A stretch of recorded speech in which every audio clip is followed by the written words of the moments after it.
Діагностичний перитонеальний лаваж. Показаннями до діагностичного перитонеального лаважу є тупа травма живота, проникаюча травма живота та абдомінальна катастрофа. Існує два методи виконання маніпуляції – відкритий або закритий. Цей модуль демонструє відкриту техніку, але буде посилатися на закриту техніку для порівняння. Розріз зазвичай робиться під пупком, винятки можливі у разі перелому кісток тазу, вагітності або у разі попередніх нижньосерединних розрізів. Може використовуватися надпупковий розріз. Невеликий розріз на 2-3 см робиться через шкіру вертикально трохи нижче пупка. Підшкірно-жирову клітковину розводять за допомогою зажиму або ретракторів до моменту візуалізації апоневрозу. По нижній серединній лінії візуалізується біла лінія, єдина фасціальна площина, що покриває очеревину. Фіксуючі шви Vicryl 2.0 накладають на апоневроз з обох боків від розрізу.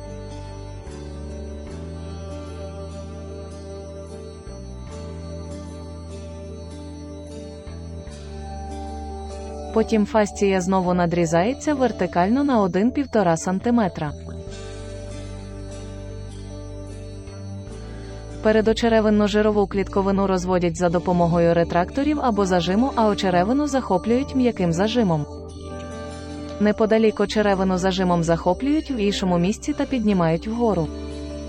Потім ножицями або скальпелем номер 11 гостро розрізають очеревину. Отвір в очеревині повинен бути достатнім для введення катетера приблизно 2–3 мм. Закрита техніка використовує голку-інтродюсер для проходження шарів передньої черевної стінки до черевної порожнини. Далі застосовується модифікована техніка Сельдінгера для введення катетера в черевну порожнину за допомогою провідника. В черевну порожнину вводять перитонеальний промивний катетер, спрямований вниз до тазу. Спочатку до катетера приєднують шприц, щоб забезпечити початкову аспірацію будь-якої крові або черевної рідини. Якщо перший набраний аспірат є кров'ю або містить кишковий міст, лаваж можна вважати позитивним. Потім обидва фіксуючі шви перехрещують, щоб створити надійне ущільнення. Під дією сили тяжіння в черевну порожнину вводять літр фізіологічного розчину. Його не можна вводити під тиском. Ємність не можна спорожнювати, слід залишити дуже невелику кількість і опустити пакет нижче рівня стола, щоб рідина могла витекти назад під дією сили тяжіння. Рідина буде самостійно витікати під дією сили тяжіння.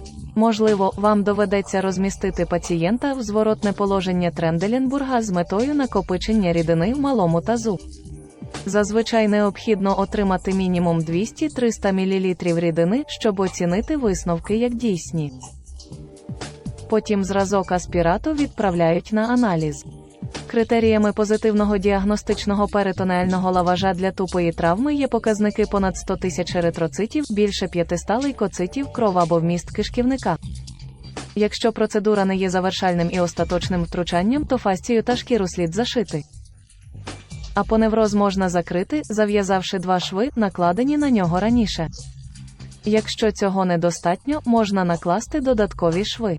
Що стосується шкіри, то її можна закрити швами або скобами.